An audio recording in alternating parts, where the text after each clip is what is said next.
প্রতিটা ডিসিপ্লিনই প্রচুর কষ্ট দেয়, বাট প্রতিটা ডিসিপ্লিন যদি প্রপারলি মেনটেন করে কনসিস্টেন্টলি করা যায় তাহলে তার প্রচুর রিওয়ার্ডও পাওয়া যায়। তো welcome to day 3 morning routine. তো আজকে আমরা প্রাণায়াম দিয়ে নিজেদের দিন শুরু করব। তো প্রথমেই আমি একটু ব্রিদ ইন ব্রিদ আউট করে নিজের বডিটাকে সুন্দরভাবে কাম করে রিল্যাক্স হলাম। দেন আমি একটা নতুন টেকনিকে নিঃশ্বাসটাকে আটকে রেখে আমি চেষ্টা করলাম ব্রিদ ইন ব্রিদ আউট করার। ওকে, এটাতে আমাদের যে কোনো প্রবলেম থেকে বেরিয়ে আসার খুব ভালো সলিউশন এটা। যখন তুমি আটকে রাখবে, যখন নিঃশ্বাসটা আটকে রাখবে তখন তুমি অন্য কিছু ভাবতেই পারবে না।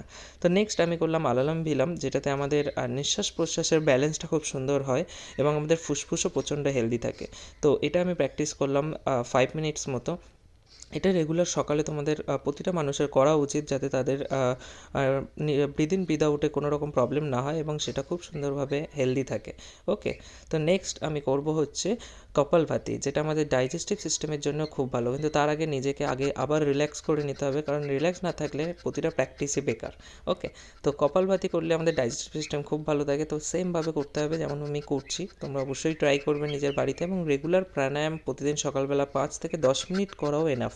যদি করতে পারো তাহলে ওই যে বললাম প্রতিটা ডিসিপ্লিন খুব কষ্ট দেয়, বাট প্রতিটা ডিসিপ্লিন একটা করে রিওয়ার্ড আনে। তো লাস্ট যে প্র্যাকটিসটা আমি করব সেটা আমাদের পজিটিভ থিঙ্কিংয়ের জন্য খুব ভালো, আর আমরা সবাই চাই যে আমরা পজিটিভ ভাববো, আমরা সারা জীবন ভালো থাকবো, সেটা তাই না? তো আমি যে পোজে আছি এই পোজটাই সুন্দরভাবে মুখ দিয়ে নিঃশ্বাস নেব বা নাক দিয়ে নিঃশ্বাস নেব ভরে, দেন ওম বলবো, অ্যান্ড আস্তে আস্তে ওম বললে ছাড়তে থাকবো এবং ওমের লেজটা ধরে অনেকক্ষণ টানবো, অ্যান্ড পজিটিভ ভাববো অবশ্যই। দেন আমি হাতটাকে রাব করলাম এবং গরম করে নিজের মুখে দিলাম, এবং যে পজিটিভটা ভেবেছি সেটা সত্যি হচ্ছে এটা ভাবছি। Thank you.